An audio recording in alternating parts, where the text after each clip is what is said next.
로마서 9장 14절로 33절까지 말씀 가운데서 14절부터 18절까지만 한 절씩 교독하겠습니다. 제가 먼저 14절 말씀 봉독합니다. 그런즉 우리가 무슨 말을 하리요? 하나님께 불의가 있느냐? 그럴 수 없느니라. 모세에게 이르시되 내가 긍휼히 여길 자를 긍휼히 여기고 불쌍히 여길 자를 불쌍히 여기리라 하셨으니, 그런즉 원하는 자로 말미암음도 아니요 다른 박질하는 자로 말미암음도 아니요 오직 긍휼히 여기시는 하나님으로 말미암음이니라. 성경이 바로에게 이르시되 내가 이 일을 위하여 너를 세웠으니 곧 너로 말미암아 내 능력을 보이고 내 이름이 온 땅에 전파되게 하려 함이라 하셨으니, 함께 읽습니다. 그런즉 하나님께서 하고자 하시는 자를 긍휼히 여기시고 하고자 하시는 자를 완악하게 하시느니라. 아멘. 지난주에 우리에게 있는 영혼의 가시에 대해서 말씀을 드렸습니다.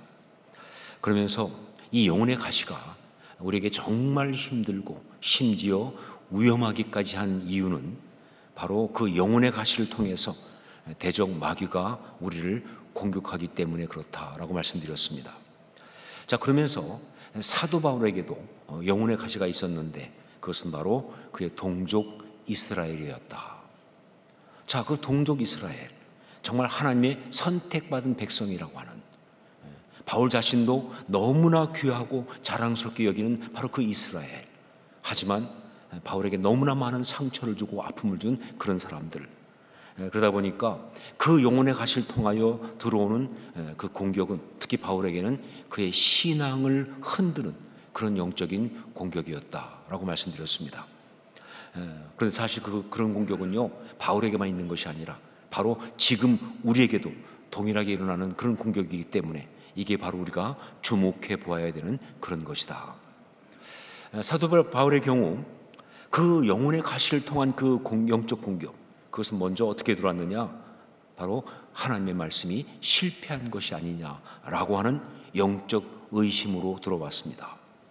왜냐하면 이스라엘인데, 말씀 받은 이스라엘 백성인데, 그런데 그들이 믿지 않고 그래서 구원받지 못하는 이것을 보면서, 그렇다면 하나님 말씀이 실패한 것이 아니냐라는 그런 의심이 생긴다는 것이죠.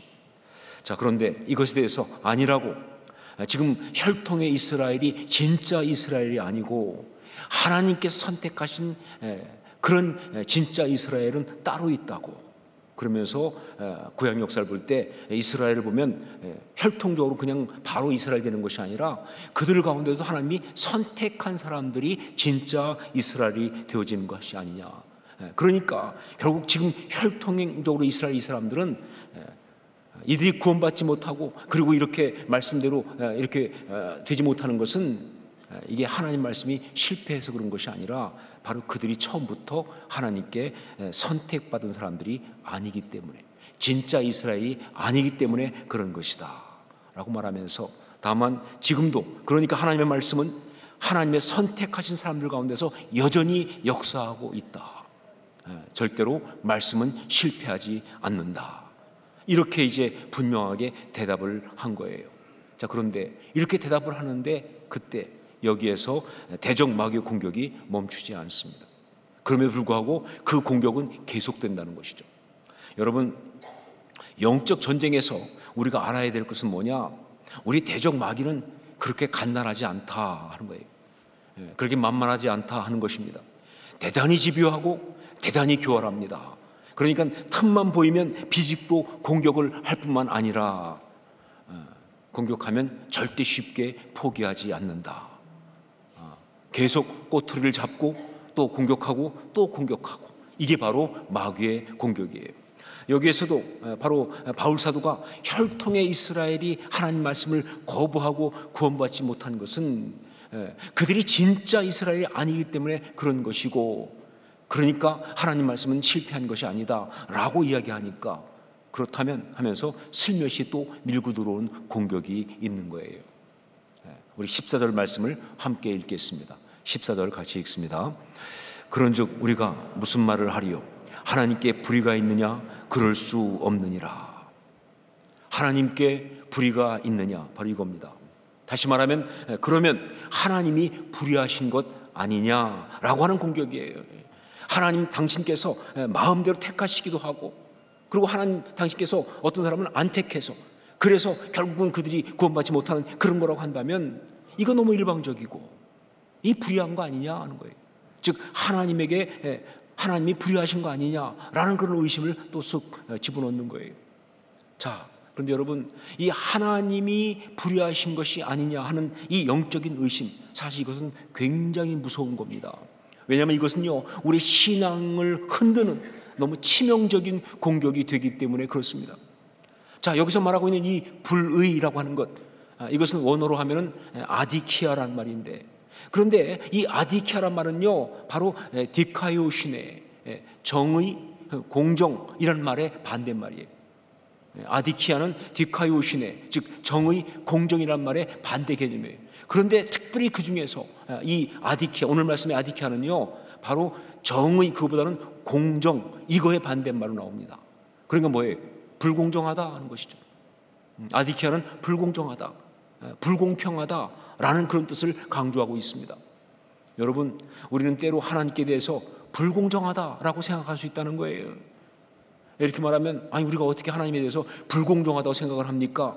라고 하면서 그 말에 동의하지 않을 수가 있는데, 여러분, 말을 바꿔서 얘기한다면 우리가 어떤 일을 겪으면서 하나님께 대해서 억울하다고 생각하거나, 하나님께 대해서 섭섭하다 생각하거나, 왜 나한테 이러십니까?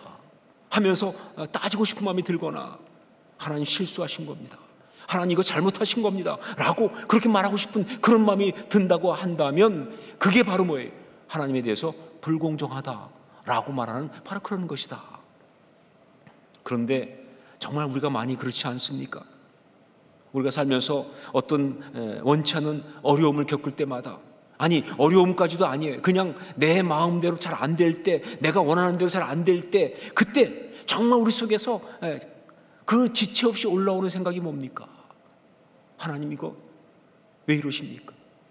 하나님 섭섭합니다, 하나님 이거 뭐가 잘못된 거 아닙니까? 이게 그냥 올라오지 않느냐 그 말이에요. 예, 바로 이 우리 마음에 들어오는 영적 시험, 바로 그게 이런 마음이다 하는 거예요. 아니 뭐 그런 마음이야 있을 수 있는 거 아닙니까? 사람이니까, 힘드니까, 어려우니까, 당황스럽고 그러니까 하나님께 대해서도 막 따질 수도 있고, 뭐 그런 생각 가질 수 있는 거 아니냐 그 말이에요. 하나님이 계시냐 안 계시냐부터 시작해가지고 나를 사랑하느냐 안 하느냐 뭐 별소리 다 할 수 있는 거 아니냐. 근데 여러분, 절대로 아닙니다. 이건 그냥 그렇다라고 넘어갈 수 있는 문제가 아니에요. 왜냐하면요, 이게 사실은 우리의 믿음을 흔드는 아주 너무 심각한 영적인 공격이기 때문에 그런 겁니다. 제가 내적 치유 사역을 하면서 사람들을 쭉 보니까 말이죠, 이런 표현이 어떨지 모르지만 사람들을 진짜 무식하게 살아요. 그렇게 무식할 수가 없어요. 왜냐하면요, 사람들 보면 말이죠, 가족들에게, 특히 자녀들한테 이게 얼마나 큰 상처가 되고, 이게 그래서 얼마나 치명적인 독이 되는지 그것도 모르고 그냥 하고 싶은 말 막 해요.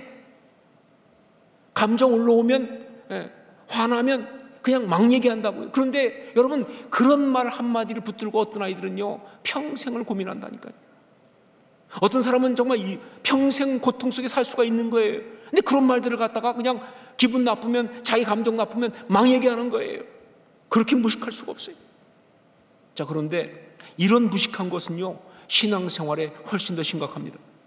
때로 우리한테 올라오는 어떤 감정들, 생각들, 이게 치명적인 영적인 어떤 그런 독인데, 그런데 그걸 모르고 그 생각들을 그냥 용납하는 거예요.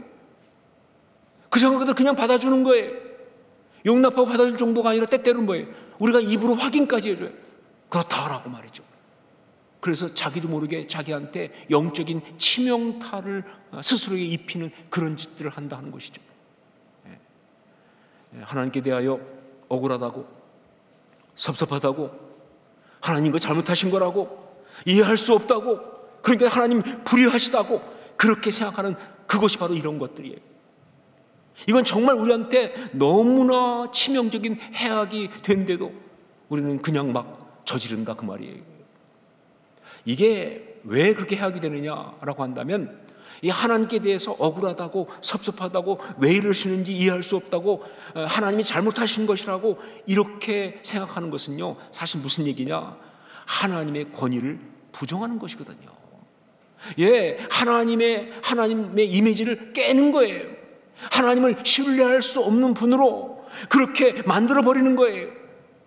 그러면서 우리 속에 있는 하나님의 어떤 그런 그 그림을 깨면서 하나님과의 관계를 망가뜨리는 거예요. 여러분, 이게 신앙적으로 얼마나 큰 문제인데요. 하나님에 대한 어떤 그 이미지를 깨버리면요, 하나님 앞에 나갈 수가 없잖아요. 하나님과 아름다운 관계를 맺을 수가 없잖아요. 이건 영적으로 큰 문제예요. 우리가 무너질 수밖에 없는 거예요. 이게 바로 사실은 마귀가 노리는 거죠. 그러므로 여러분, 우리가 정말 참 신앙의 사람이라고 한다면 삶 속에서 아무리 힘든 일이 있어도요, 절대로 하나님한테 억울해해서는 안 됩니다. 섭섭해서는 안 되는 거예요. 예, 그런 일이 있으면 자꾸 올라와요. 이 섭섭한 생각이, 억울한 생각이, 정말 뭐 하나님 틀리신 거 아니냐, 잘못하신 거 아니냐, 하나님 나를 정말 사랑하지 않고 미워하시는가, 뭐 등등. 여러분, 그런 생각이 올라올 때 절대로 그것을 받아주면 안 되는 거예요. 우리가 신앙의 사람이라고 한다면 받아주지 말아야 하는 겁니다. 아니, 받아주지 말 뿐만 아니라 그런 생각이 올라오면요, 바로 그 생각을 십자가에 가지고 나가서 못 박아 처리해야 되는 거예요. 그게 신앙이죠. 그게 진짜 믿음이죠. 그런 생각들을 십자가에 처리하는 거예요. 이게 진짜 믿음이죠. 제가 2000년도에 YM에서 CDTS를 받을 때, 그때 만났던 그 강사 중에서 알트와 앨런 샌번이라고 하는 부부가 있었습니다. 알트 샌번, 앨런 샌번, 이 부부인데, 이 부부는요 1967년에 결혼했다고 그래요. 굉장히 나이가 많은 거죠, 그렇죠? 1967년에 결혼했으니까. 근데 그 얘기를 직접 들었는데, 그때 이 알트는요 플로리다에 있는 그 해변에서 베이워치, 그러니까 그 왜 뭐 여러분 드라마도 봤지만 해수욕장 같은 데서 이렇게 구조대 같은 거 이렇게 딱 있다가 누가 물에 빠지면 쫓아가서 막 이렇게 구조하는 그 베이워치로 일을 하고 있었어요. 대학교 1학년 때인데 베이워치로 일을 했어요. 그런데 그런 그 아트를 보고 그때 10대였던 앨런이 홀딱 반한 거예요. 멋있잖아요, 그렇죠? 그래가지고 그냥 홀딱 반해서, 그래서 둘이 결혼을 하게 됐습니다. 그러면서 세 자녀를 두게 된 것이죠. 그런데 그렇게 결혼하고 이제 나서 이들이 일찍 이제 헌신을 합니다. 그래서 YM에서 이제 훈련을 받고 하와이에 와서 훈련을 받고, 그리고는 1980년도에 선교사로 나갑니다. 동남아 아시아 쪽에 와서 선교 사역하러 선교사로 나가서, 그래서 정말 선교 사역하고 하면서 아주 굉장히 열심히 섬겼어요. 그러다가 1998년도에 안식년차 선교지에서 다시 하와이 코나로 왔어요. 이 YM들은 종종 왔다 갔다 하니까 이제 하와이 코나 거기에 이제 와서 이제 충전도 하면서 그러게 왔는데, 그 시간에 이 알트가 해변에서 서핑을 하다가 갑자기 큰 파도가 오면서 사고가 났어요. 그래가지고 그 알트는요 심각한 척추 손상을 입어서, 그래서 걸을 수도 없는 그런 아주 치명적 부상을 당하게 된 것입니다. 그런데 그 알트가 다쳤던 그 해변이 모자이크 비치라고, 저도 가봐서 알아요. 그렇게 위험한 곳이 아니에요. 그냥 가족들과 많이 가는 그런 아주 해변인데, 또 거기서 그 알트가 그때 했던 서핑이 무슨 우리가 아는 것처럼 무슨 뭐 서핑 보드 타고 막 이렇게 막 큰 보드 타고 막 파도 막 넘어가고 그런 게 아니었고요. 그런 게 아니었고, 바리 서핑이라고 그래가지고 그냥 발에 물갈퀴만 끼고 그냥 다 볼도 없이 수영하면서 파도를 타는 그런 거였어요. 더구나 이 알트는 베이워치 출신 아닙니까, 그렇죠? 그러니까 뭐 너무 쉬운 이야기죠. 그런데 이런 일이 벌어진 거예요. 그렇게 위험하지도 않은 곳에서 이렇게 수영을 잘하는 사람이 그렇게 위험하지도 않은 일을 하면서 이런 일이 벌어지니까 말이죠. 이게 정말 있을 수 없는 이야기죠. 굉장히 심각했습니다. 그래가지고 급히 헬리콥터로 하와이 호놀룰루로 이제 이송을 했어요. 그래서 거기 병원에 이제 입원을 하게 됐는데, 거기서 수개월 동안 치료를 받았는데, 그때 그 치료했던 의사는 확실하게 말했습니다. 당신은 걸을 수가 없다. 당신은 걸을 수가 없다. 척추가 너무 많이 손상돼서 걸을 수가 없다. 자, 그런데 그때 알트가 이제 마지막에 휠체어 타고 나가면서 그러면서 의사가 이제 걸을 수는 없습니다라고 말하니까 그때 알트가 이렇게 말했습니다. 나도 의술을 존중하지만 그러나 기도 가운데 하나님께서 내게 말씀하시기를 너는 걸을 것이다. 그리고 그걸 통해서 나의 영광을 나타낼 것이다 라고 말씀하셨습니다. 그러면서 하는 얘기가 뭐냐? 그러니까 선생님, 제가 1년 뒤 다시 이날 이곳에 올 텐데 그때 제가 걸어서 이곳에 올 것이라고. 그리고 그때 왔을 때 당신한테 제가 바스켓볼, 농구 101을 요청하겠다. 1대1 농구하는 거예요. 그걸 내가 당신하고 한번 하겠다. 내 도전을 받아주겠느냐 라고 하니까 의사가 기가 막혀가지고 못 걸으니까, 그래서 뭐 정말 생각은 뭐 그럴 수 있지만 의술적으로는 어렵습니다. 하여간 받아주겠습니다. 그리고 나갔어요. 그리고 진짜 1년 뒤에 알트가 그 병원을 찾아갑니다. 농구공 들고. 그리고 농구공을 탁 던지면서 붙읍시다. 의사가 깜짝 놀라가지고 어떻게 이럴 수 있느냐 그러면서 정말 패배를 깨끗이 인정하고 그리고 하나님께 영광을 돌렸다는 거예요. 그런데 이들의 이 간증 속에서 제가 정말 은혜 받은 것은요, 알트가 그렇게 정말 어려운 상황 속에서 다시 걷게 된 그것이 아니라 진짜 저한테 은혜가 됐던 건 바로 엘렌이 말했던 그 알트의 신앙 얘기예요. 그렇게 어처구니없는 사고를 당하고 그렇게 정말 절망적인 상황 속에 있었는데, 그런데 알트는요 한 번도 하나님께 why라고 묻지를 않았다는 거예요. 하나님 왜? why라고 묻지를 않았다는 거예요. 엘렌 자기는요 정말 그 남편이 병원에 있는 동안 호텔 속에 있으면서 밤마다 호텔 방을 뒹굴면서 하나님께 정말 따지듯이 물어서 하나님 왜 이러십니까? 어떻게 이럴 수 있습니까? 하나님 어떻게 하면 좋습니까?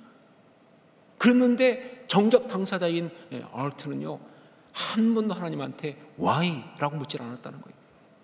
그걸 보면서 이 부인인 자기가 너무나 은혜를 받았고 그리고 자기 남편의 신앙을 존경하게 되었다.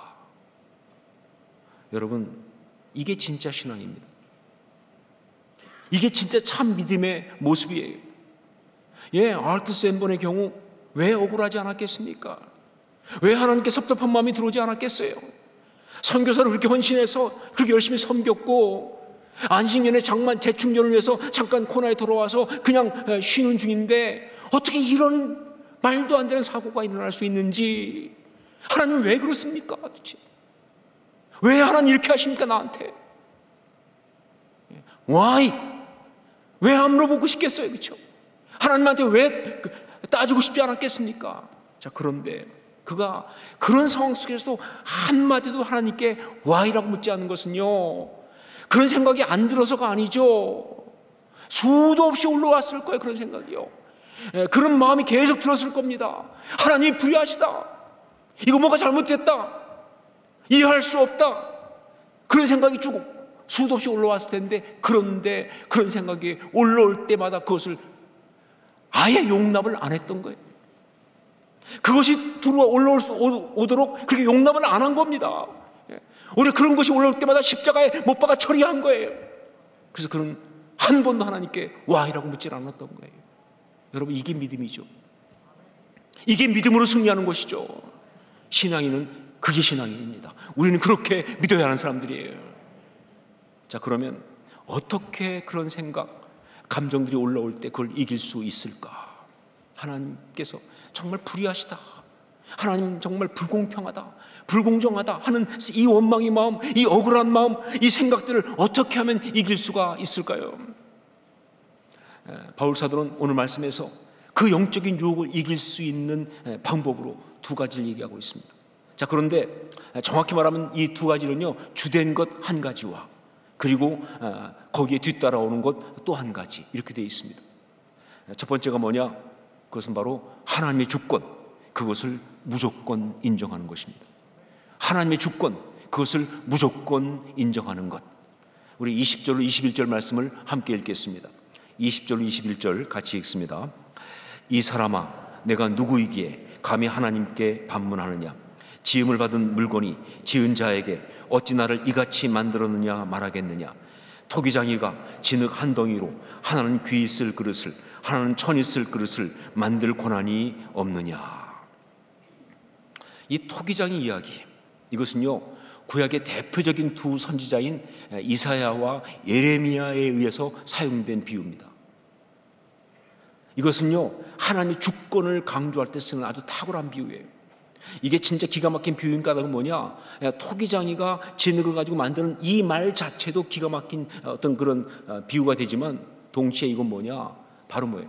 하나님이 처음에 우리를 어떻게 만드셨어요? 흙으로 만드셨잖아요. 그러니까 창조주 하나님이 우리를 지으신 이야기하고 오버랩되기 때문에, 그래서 이게 기가 막힌 비유인 거예요. 그렇습니다. 하나님은 토기장이이십니다. 나는 진흙일 뿐이에요. 그러니까 하나님께서 무엇을 어떻게 하시든지 그것에 대해서 내가 이렇고 저렇고 따질 수가 없는 거예요. 따져서는 안 되는 거예요. 그건 정말 주제넘은 짓이죠, 그렇죠? 그건 정말 어리석은 그런 것이다.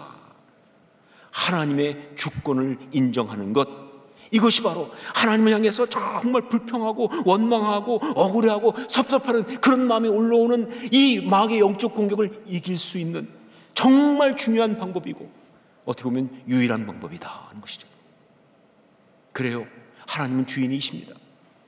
내 삶의 주인이십니다. 이 모든 것의 주인이십니다. 이 세상의 주인이십니다.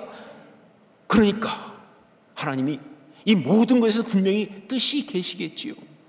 그리고 하나님은요 그 뜻 가운데 당신이 원하시는 대로 하실 수가 있는 거예요. 주인이시니까 그거 맞는 거예요. 잘못된 거 아니에요. 그걸 뭐라고 할 수 없는 거예요. 이 믿음이 중요합니다. 이렇게 하나님의 주권을 인정하면서 스스로 아무것도 판단하지 않고 정말 내 생각과 감정을 십자가 앞에 그냥 내려놓는 그런 사람, 이게 신앙이에요. 이게 신앙이에요. 참 신앙의 사람이 되는 것이다. 두 번째, 또 한 가지, 하나님의 긍휼, 그것을 무조건 신뢰하는 것입니다. 어떻게 이런 것들을 이길 수 있느냐? 하나님의 긍휼, 그것을 무조건 신뢰하는 것이다.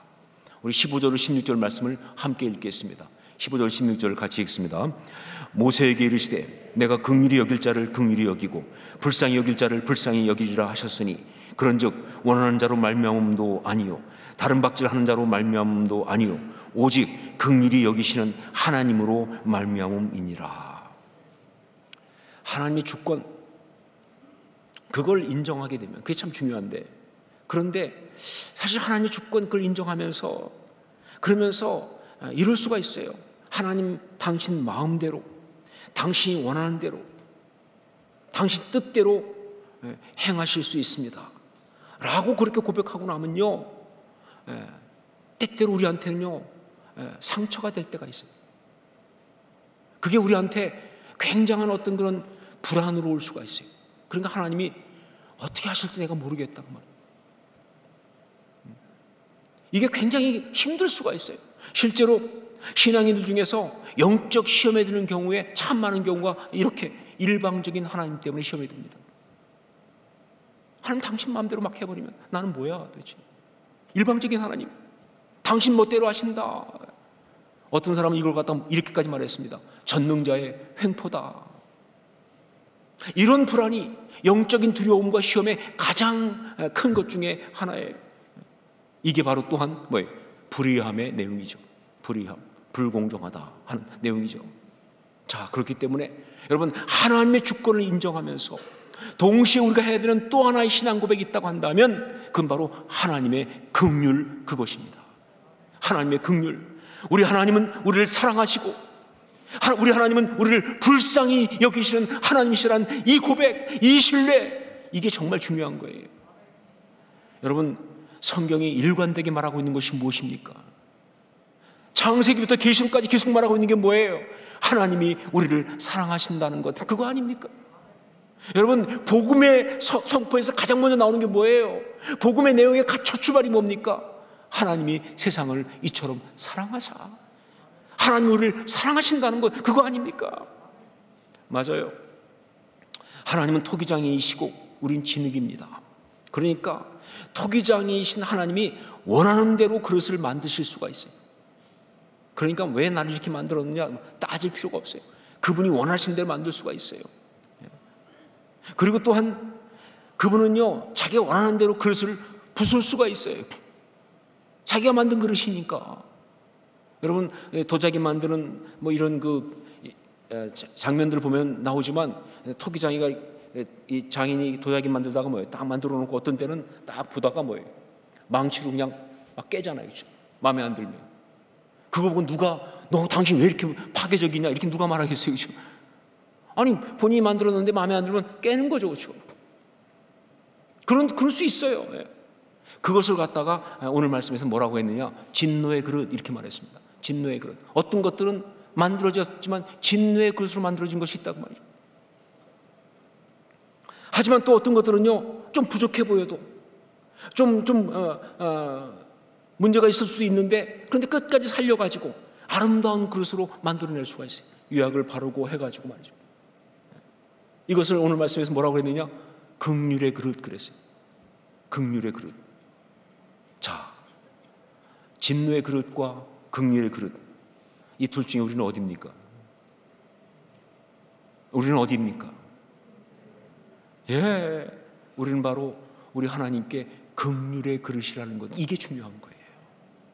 우리는 우리 하나님께 긍휼의 그릇이다. 우리 23절로 24절 말씀을 함께 읽겠습니다. 23절 24절 같이 읽습니다. 또한 영광 받기로 예비하신 바 긍휼의 그릇에 대하여 그 영광의 풍성함을 알게 하고자 하셨을지라도 무슨 말을 하리요? 이 그릇은 우리니 곧 유대인 중에서뿐 아니라 이방인 중에서도 부르신 자니라. 이 그릇은 곧 뭐예요? 우리니. 여러분, 그렇습니다. 우리가 진정으로 하나님을 나의 하나님이라고 부르는 순간, 그 하나님은요, 무조건 우리를 끝까지 사랑하시는 하나님이시지, 절대로 진노하시는 분이 아니에요. 예, 우리가 정말 나의 하나님이라고 부르는 순간 그 하나님은요, 우리를 무조건 사랑하시는 하나님이시지, 우리한테 진노하신 분이 아니세요. 물론 때때로는요, 정말 순간적으로 우리를 찢으실 수 있어요. 호세아 말대로 치실 수 있습니다.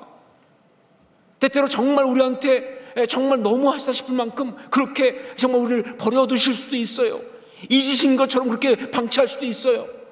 언제까지입니까? 하나님 왜 이러십니까? 라고 그렇게 물을 수밖에 없는 상황처럼 보일 때도 있어요. 그러나 아무리 그렇게 보여도 말이죠, 한 가지는 분명합니다.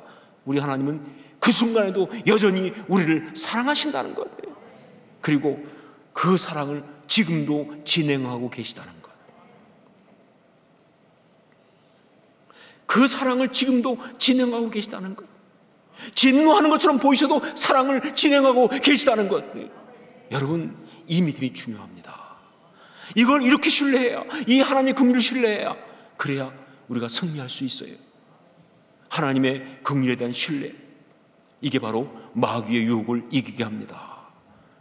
하나님이 불의하시다, 하나님이 당신 멋대로 하신다, 하나님은 너를 갖다가 어느 순간 집어던질지도 몰라, 그런 식의 어떤 유혹을 속삭이고 들어오는 것들을, 그 영적 공격을 넉넉히 이길 수 있는 건 뭐냐?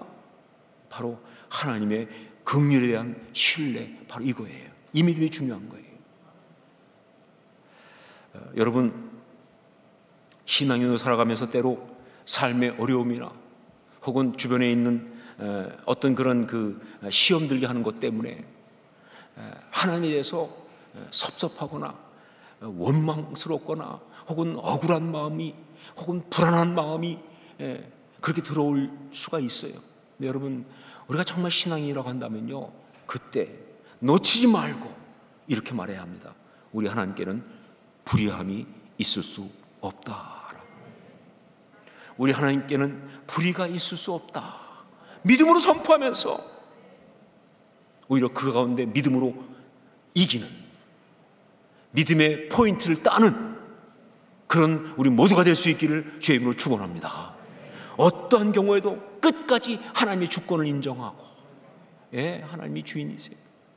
그리고 하나님의 긍휼을 신뢰하면서, 나를 너무 사랑하신다는 그 신뢰하면서 그렇게 승리할 수 있기를 주의 이름으로 축원합니다. 기도하겠습니다.